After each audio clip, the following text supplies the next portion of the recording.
নারীদের জীবনে তিনটা বোকামি হচ্ছে সবচেয়ে বড় বোকামি। কয়টা বলো, কয়টা?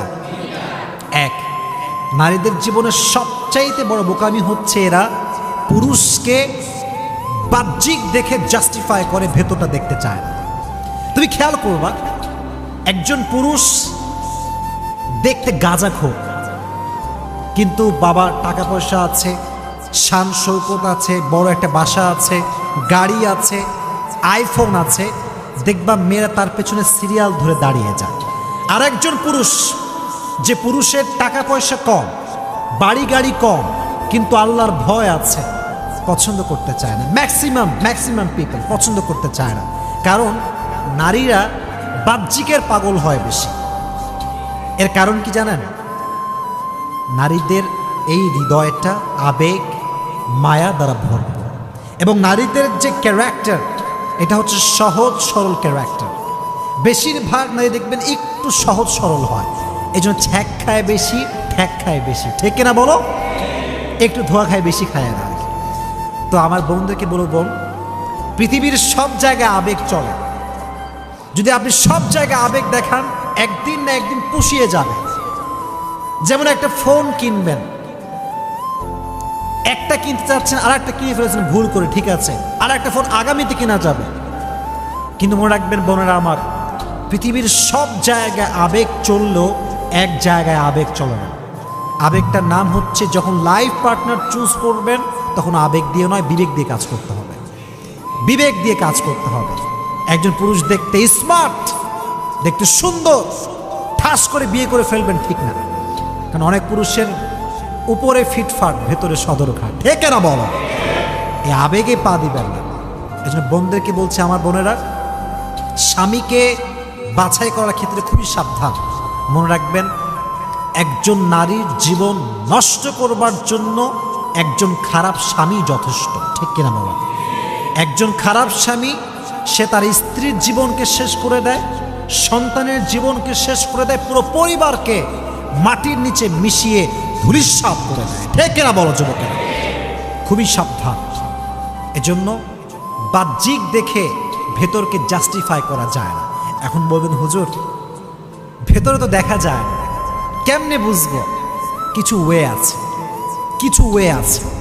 দেখবেন আজকাল বাবারা যখন মেয়েকে বিয়ে দেয়, প্রশ্ন হওয়া উচিত ছিল এইরকম যে, তোমার নামাজ কালামের খবর কি? তোমার দাড়ি কোথায়? তোমার তাহাজ্জুদ আছে কি না? তোমার কোরআন তেলাওয়াত জানা আছে কি না? না, এইটা প্রশ্ন করে না। বলে, বাবা কিতনা পয়সা হয় তোমারে পাস, কয় টাকা কামাও, আগে সেটা বলো। এটা ঠিক না। জাস্টিফাই করতে হবে কেমন করে? নামাজ দিয়ে, ইমান দিয়ে, তার আখলাক দিয়ে, তার দাড়ি দিয়ে, তার ক্যারেক্টার দিয়ে, ঠিক না বলো? আল্লাহ মাদেরকে বোঝার তৌফিক দান করুক, পড়া আমিন। আল্লাহ বোনদেরকে সঠিক বুঝ দান করুক, সকলে পড়া আমিন। এক নাম্বার বোকামি, নারীরা উপর দেখে ভেতরকে জাস্টিফাই করে, ছ্যাক খায় বেশি, ঠ্যাক খায় বেশি, এক নাম্বার। দুই নাম্বার, নারীদের জীবনের সবচাইতে বড় বোকামি হচ্ছে, অনেক মেয়ে দেখবেন বিয়ের আগেই হারাম রিলেশন করে, আছে না নাই? বলো বলো, আছে না নাই? বিয়ের আগেই প্রেম, বিয়ের আগেই ভালোবাসা। তো মেয়েটা মনে করে যে, এত সুন্দর পুরুষ আমি পেয়েছি, সে যা বলবে তাই করতে হবে, যদি আমি না করি সে আমাকে বিয়ে করবে না। এই পাল্লায় পড়ে অনেক নারী তার সতীত্বকে বিলীন করে দেয়, ঠিক কিনা বল? সতীত্বকে বিলীন করে দেয়। বোনেরা আমার, একটা কথা মাথায় রাখবেন, বিয়ের আগে কোনো পুরুষের সঙ্গে সম্পর্ক হালাল না হারাম। আর যে পুরুষটা আপনার সতীত্বকে নষ্ট করতে চায়, সে আপনাকে আপনার রবের সঙ্গে গাদ্দারি করতে শেখায়। আর যে আপনাকে রবের সঙ্গে গাদ্দারি করতে শেখায়, সে যে আপনার সঙ্গে গাদ্দারি করবে না আগামীকালে কোনো গ্যারান্টি আমাদের কাছে নাই, ঠিক না বল? যে রবের সঙ্গে গাদ্দারি করে, সে মানুষের সঙ্গে গাদ্দারি করে। এই জন্য আমি একটা কথা পড়ছিলাম সেই দিন, मोहब्बत करने वाला हमेशा इज्जत को बचाता है और नफरत करने वाला हमेशा इज्जत को डुबाता है। যে তোমাকে ভালোবাসে সে তোমার সম্মানকে রক্ষা করবে, আর যে তোমাকে ঘৃণা করে সে তোমার সম্মানে আঘাত করার চেষ্টা করবে। এজন্য যেই পুরুষ নারীর সতীত্ব নিয়ে ছিনিমিনি খেলে সে কি আসলে ভালো মানুষ না ধোঁকাবাজ? ভালো মানুষ না ধোঁকাবাজ? ধোঁকাবাজ। এজন্য আমার বোনদের কাছে আমার দুটো হাত জোর করে আবেদন করছি, this is my request to my sisters, don't lose your virginity to make someone happy. কোনো পুরুষকে সুখী করবার জন্য সতীত্ব নষ্ট করবেন না। একটা কথা মাথায় রাখবেন, নারীর সতীত্বকে আল্লাহ তাআলা পুরুষের চাইতে অধিক মর্যাদা দান করেছে। সুবহানাল্লাহ পড়েন। আর একটা কথা যুবকরা সবসময় মাথায় রাখবা, একজন পুরুষ যাকে বিয়ে করবে সে চায় তার জীবনের নারীর অতীত সুন্দর হোক। আর নারী যখন কোনো পুরুষকে বিয়ে করে সে চায় তার পুরুষের ভবিষ্যৎ সুন্দর হোক। নারীর অতীত ভালো হওয়া এই জন্য জরুরি, কারণ পুরুষের কাছে নারীর সতীত্ব সবচেয়ে দামি জিনিস, ঠিক না বল? আর পুরুষের ভবিষ্যৎ এই জন্য সুন্দর হওয়া জরুরি, কারণ পুরুষের ভবিষ্যৎ যত সুন্দর হবে নারীর জীবন তত সুন্দর হবে। পুরুষের ভবিষ্যৎ যত সুন্দর হবে নারীর সন্তানের ভবিষ্যৎ তত বেশি সুন্দর হবে। কারণ পুরো অর্থনৈতিক ব্যবস্থা এটা কি নারী মেইনটেইন করে না পুরুষ মেইনটেইন করে? পুরুষ মেইনটেইন করে। আর একটা বিষয় মনে রাখবা, পুরুষ এমন এক জাত, পুরুষ সবসময় চায় আমি যাকে বিয়ে করব তার জীবনের সর্বপ্রথম পুরুষ হব আমি। আর নারী চায় আমি যাকে বিয়ে করব তার জীবনের সর্বশেষ নারী হব আমি। এর কারণ নারীর সতীত্ব অনেক বেশি দামি। পুরুষ সবসময় একটা বিষয় খুবই সতর্ক, খুবই সেন্সিটিভ। আমার নারীকে কেউ টাচ করবে আমি সহ্য করতে পারবো না। আমার স্ত্রী যে হবে তাকে প্রথম টাচ আমি করব। এজন্য দেখবেন যদি কোনো নারী কখনো তার স্বামীকে বলে যে তোমার আগেও আমার একটা হারাম রিলেশন ছিল, পুরো সংসারটা ভেঙে চুরে চূর্ণ বিচূর্ণ হয়ে যায়, ঠিক না? পুরুষ এটা সহ্য করতে পারে না। এজন্য বোনেরা আমার, কখনো কোনো পুরুষের পাল্লায় পড়ে বোকামি করে সতীত্বকে বিলীন করা যাবে।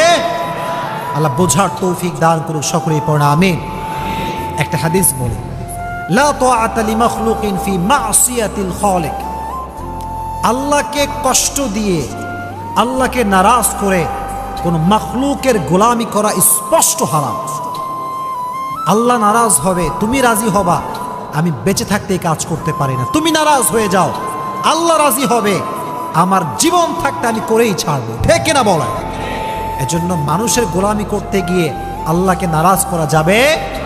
2 নাম্বার। 3 নাম্বার সর্বশেষ পয়েন্ট, এটা খুব ভালো করে আপনারা বুঝবেন। কোনো নারী যদি ভালো স্বামী পায়, ভদ্র স্বামী, ভদ্র ছেলে, মুত্তাকি ছেলে, দেখবেন ব্যবহারটা গোলামের মতো করে। বলেছে আরে আমি তো এলাকার সবচেয়ে সুন্দরী নারী, ওর কপাল ভালো যে আমি ওর বউ হয়েছে। এরকম আছে না নাই? মনে রাখবেন, পুরুষ কাঁদে না, পুরুষ অভিমান করে না, পুরুষ কখনো কাউকে সহজে ছেড়ে যায় না। কিন্তু পুরুষ যখন অভিমান করে তার অভিমানটা আর ফিরে আসে না, ঠিক না বল? সে কখনো আর ফিরে আসে না। এই জন্য পুরুষকে মূল্যায়ন করবেন। আর নবীজি বলেছেন, আল্লাহ ছাড়া কাউকে যদি সেজদা করা জায়েজ হতো, আমি প্রত্যেকটা নারীকে তার স্বামীর পায়ের সামনে সেজদা করার হুকুম দিতাম। সুবহানাল্লাহ পড়। এই জন্য বোন আমার, বোকামি করে স্বামীকে অমূল্যায়ন করবেন না, অবহেলা করবেন না। মনে রাখবেন, যার জীবনের স্বামী আছে তার সব কিছু আছে। যার জীবনের স্বামী আছে তার জীবনে ভালোবাসা আছে। যার জীবনের স্বামী আছে তার জীবনে যত্ন আছে। যার জীবনে স্বামী আছে তার ভবিষ্যৎ সুন্দর হবে। আর যার স্বামী নাই তার কোনো কিছুই নাই, ঠিক কিনা বল? স্বামীকে মূল্যায়ন করতে হবে। বোকামি করে স্বামীর সঙ্গে খারাপ ব্যবহার করা যাবে। আল্লাহ যেই বোনরা আমাকে শুনছে মাইক থেকে এবং অনলাইনে যারা শুনবে, সবাইকে আল্লাহ বোঝার তৌফিক দান করুন, সকলেই পড়া আমিন।